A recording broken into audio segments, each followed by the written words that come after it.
here we are back in the foyer of the House of Commons, and we're going to talk a little bit about our economy and the world. And of course, when we talk about the Canadian economy, because we are such an export-dependent country, of course, it is a global situation. So many of us, our jobs depend on Canada's good relations with the rest of the world.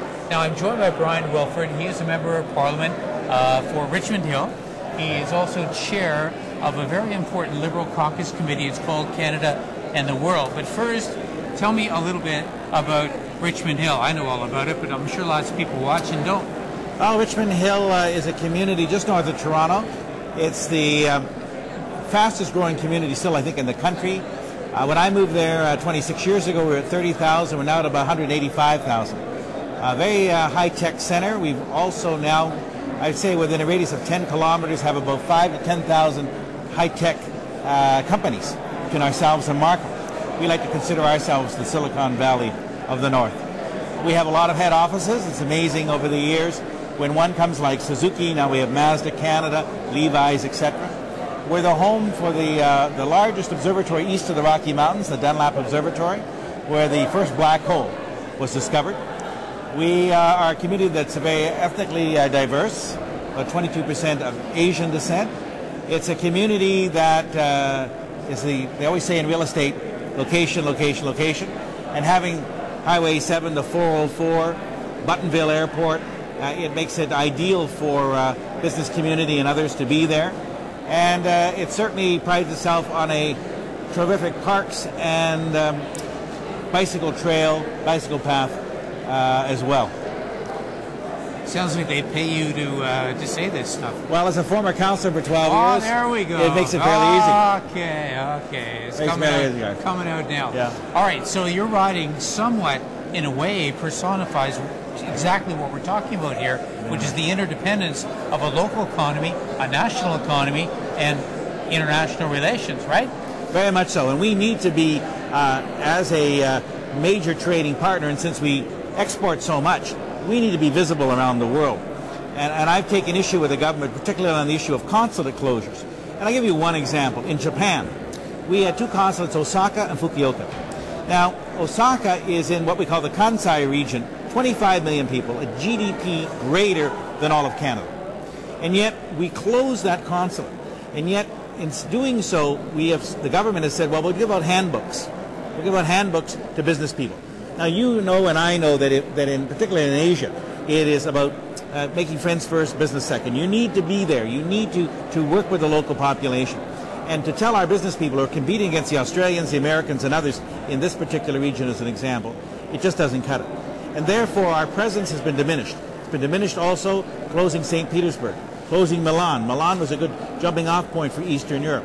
So we have this difficulty in that we are reducing our presence at a time when being economically competitive internationally, particularly in terms of trade, is more demand now than ever. Japan, for example. So why is the government doing it? It makes no sense. Well, the government says they're doing it to save some money. Save money? Save some money. At a time when we left them with the largest surplus in Canadian history, they are closing. And to me, they have another 19 on the block, including the consulate in Riga, Latvia. Again, you know, if you're not there, someone else takes over. And they're not even in terms of consistency. For example, if they close our offices in Phnom Penh, Cambodia, we already have done a lot of work with the Cambodians on governance issues, from the local commune elections in 1993 to working on legislative work, judicial work with the Cambodians.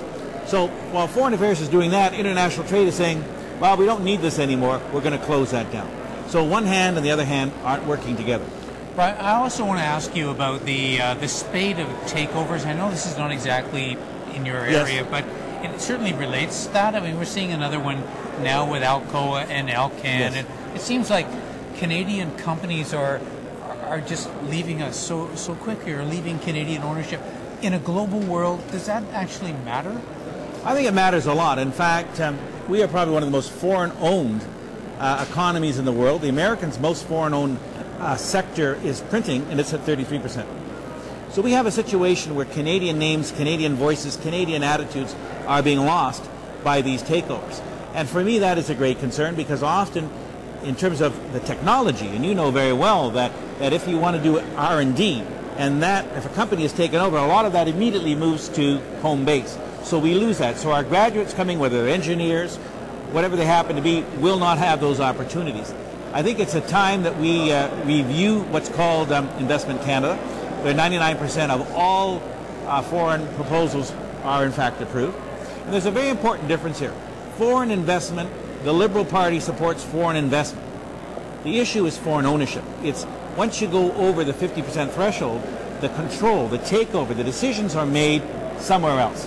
So we welcome the investment opportunities, and most countries do. But the ownership, once you lose that control, you lose effective political control and economic control. Well, I guess the issue here, and you hit the nail on the head, is really whether you're talking economic protectionism or not, because some conservatives would say, you liberals, all you want to do is build a wall around Canada. That's completely counter the way the world's going. Exactly. But that's not what you're talking about. No, we're not talking about that at all. We're saying that we welcome the investment, we welcome the opportunity for others to come to Canada to make those strategic investments. But if, for example, in the telecommunications field, which currently is protected by legislation, were to be opened up for foreign ownership, you can imagine, given our proximity to the United States, what would happen to the Canadian voices, to Canadian stories, to Canadian experiences on our airways. It would be gone. And therefore, I think it's important that we have an opportunity now to really advance those issues, and we can advance them in a way which will also meet our economic needs, our trading needs, and obviously protect jobs for the future for Canadians, and so that when our students come forward, they'll actually have real paying jobs in Canada with Canadian companies. Sounds like a plan. All right, Bryon, thank you very much. Thank you so much. Thanks for watching MPTV.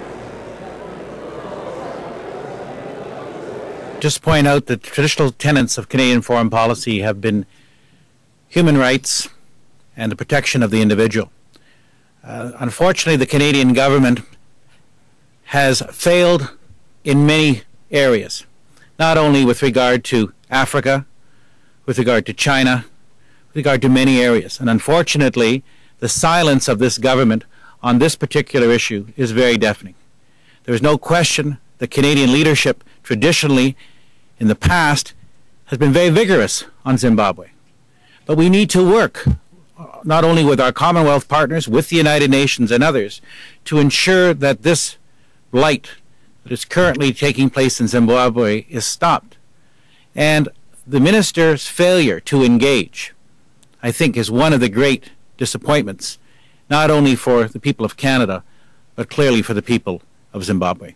Canada's failure in Zimbabwe is not surprising, given that last month, when the President of Liberia was here, the Prime Minister, as an afterthought, decided to meet with her. And in the very short meeting that he had, he made it very clear, apparently, that Africa was not a major concern of this government. The question becomes, when you see the Darfurs of the world and the Zimbabwe's of the world, what does it take for Canadian leadership to move on these very critical issues? And obviously the plan which we have set out here today very clearly indicates that action can be taken. It is within our authority to take such action, and in particular leadership, which I think the world certainly is looking for on Zimbabwe and on other issues.